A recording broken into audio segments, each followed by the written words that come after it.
ఈ సినిమాలో ఒక చిన్న పాత్రలో కనిపించే ఈ యువకుడే రేపటి రోజుల్లో తెలుగు సినిమాలను శాసించబోయే మెగాస్టార్ అని అప్పట్లో ఎవరికైనా తెలుసా? సినిమా అంటే కేవలం వినోదం మాత్రమే కాదు. కొన్ని సినిమాలు సమాజానికి అద్దం పడతాయి. కొన్ని సినిమాలు ఒక నటుడి జీవితానికే పునాది వేస్తాయి. అలాంటి ఒక చరిత్రాత్మక చిత్రం తెలుగు సినిమా ఇండస్ట్రీకే మెగాస్టార్ ను పరిచయం చేసిన సినిమా 5 నంది అవార్డులు గెలుచుకున్న సామాజిక చిత్రమే పునాదిరాలు. ఈరోజు ఈ వీడియోలో ఈ సినిమా కథ, నేపథ్యం, ప్రత్యేకత మరియు చిరంజీవి గారి సినీ ప్రయాణానికి ఇది ఎలా పునాది అయ్యిందో ఈ వీడియోలో తెలుసుకుందాం. ఈ వీడియోని చివరి వరకు చూడండి. 70mm పోస్టర్ కి స్వాగతం. 1979లో విడుదలైన పునాదిరాలు దర్శకుడు గుడపాటి రాజ్ కుమార్ తెరకెక్కించిన సామాజిక చిత్రం. గ్రామీణ నేపథ్యంలో పవర్, డబ్బు, పదవి ఎలా కలిసి సాధారణ ప్రజల జీవితాలను ఎలా నాశనం చేస్తున్నాయో చాలా రియలిస్టిక్ గా చూపించిన సినిమా ఇది. ఇదే సినిమా తెలుగు సినీ పరిశ్రమకు చిరంజీవి అనే నటుడిని కూడా పరిచయం చేసింది.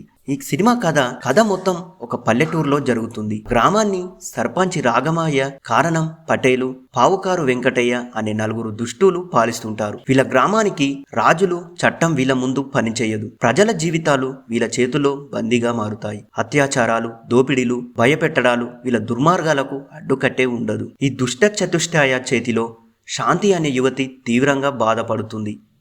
ఆమె ఒక సాధారణ అమ్మాయి కాదు, గ్రామ స్కూల్లో చదువు చెప్పే మాస్టారి కూతురు. ఆమెపై జరిగిన అన్యాయం, ఆమె తండ్రిపై జరిగిన దౌర్జన్యం ఆమె జీవితాన్ని పూర్తిగా మార్చేస్తాయి. బతకడానికి, ప్రతీకారం తీర్చుకోవడానికి శాంతి పిచ్చిదానిలా నటించడం మొదలు పెడుతుంది. ఈ పాత్ర ద్వారా సినిమా చాలా గట్టిగా ఒక మాట చెబుతుంది: బలహీనత నటించాల్సి వచ్చిన న్యాయం కోసం బ్రతకాలి అని. ఇదే గ్రామానికి పట్టణంలో చదువుకునే రఘురామయ్య కొడుకు రవి ఊరికి తిరిగి వస్తాడు. మొదట్లో అతనికి గ్రామంలో జరుగుతున్న అసలు నిజం తెలియదు. కానీ ఒకానొక సంఘటన, ఒక్కొక్క బాధితుడి అతని కళ్ళు తెరిపిస్తాయి. ఇక్కడే సినిమా మొత్తం టర్నింగ్ పాయింట్ మొదలవుతుంది. ఈ పోరాటంలో రవికి తోడుగా నిలుస్తుంది రాధ. నర్సుగా గ్రామానికి వచ్చిన రాధ ప్రజల బాధలను దగ్గరగా చూస్తుంది.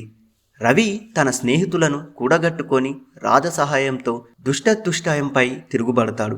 ఇది కేవలం ఒక వ్యక్తి పోరాటం కాదు, ఒక గ్రామం న్యాయం కోసం లేచిన ఉద్యమం. సినిమా క్లైమాక్స్ లో దుష్టుల శక్తి కూలిపోతుంది. ప్రజల భయాన్ని దాటుకొని న్యాయం వైపు అడుగులు వేస్తారు. సినిమా చెప్పే ప్రధాన సందేశం ఏంటంటే, అన్యాయానికి ఎదురెళ్లాలంటే మొదటి పునాది రాయి మన ధైర్యమే. ఈ సినిమాలో చిరంజీవి గారి పాత్ర చిన్నదైనా అతని స్క్రీన్ ప్రెజెన్స్ మాత్రం స్పష్టంగా కనిపిస్తుంది. ఇదే సినిమా భవిష్యత్తులో తెలుగు సినిమాలను శాసించే ఒక మెగాస్టార్ కు పునాది వేసింది. అందుకే ఈ సినిమాకు పునాదిరాలు అని పేరు అక్షరాల సరిపోతుంది. సామాజిక స్పృహ, బలమైన కథ, చరిత్రాత్మక ప్రాముఖ్యత ఇవన్నీ కలిసిన సినిమా పునాదిరాలు. మీకు ఈ వీడియో నచ్చితే లైక్ చేయండి మరియు షేర్ చేయండి. మరి ఈ సినిమాపై మీ అభిప్రాయం ఏంటో మా కామెంట్ బాక్స్లో తెలపండి. మరిన్ని తెలుగు సినిమా కథల కోసం మా ఛానల్ను సబ్స్క్రైబ్ చేయండి. Thank you.